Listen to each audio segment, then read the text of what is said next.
Validación del caso número 9 de radiación solar y terrestre.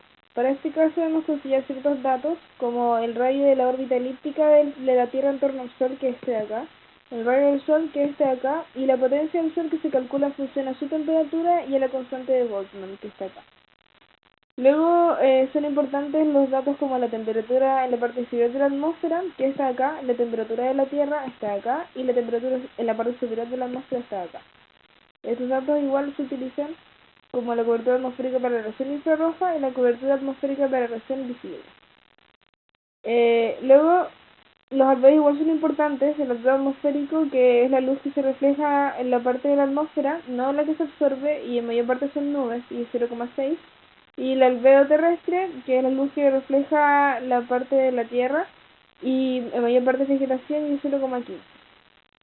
Lo primero que podemos calcular es la intensidad infrarroja en la parte inferior de la atmósfera y el transporte de calor por conducción de tierra a atmósfera, que se calcula con estas ecuaciones de acá, donde considera primero T sub B, que es la temperatura en la parte baja de la atmósfera, y acá la diferencia entre la temperatura de la Tierra menos la temperatura en la parte baja de la atmósfera.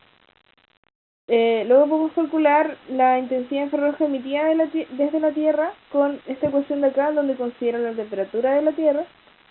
Y luego podemos calcular la intensidad solar sobre la superficie del Sol, que viene siendo I sub R, con esta ecuación de acá. Y ya teniendo esto, podemos calcular la intensidad solar de la distancia al planeta, que está acá, que viene siendo I sub P. Luego podemos calcular la intensidad infrarroja emitida desde la parte superior de la atmósfera, con esta ecuación de acá, donde considera la temperatura en la parte superior de la atmósfera. Y luego podemos calcular la intensidad media visible incidente en la Tierra con esta ecuación de acá. Y este nos va a ayudar a calcular varios datos más adelante. Luego podemos calcular la intensidad visible de la atmósfera desde el espacio con esta ecuación de acá. Y luego podemos calcular la intensidad infrarroja terrestre absorbida desde la atmósfera con esta ecuación de acá. La intensidad infrarroja terrestre a espacio con esta ecuación de acá.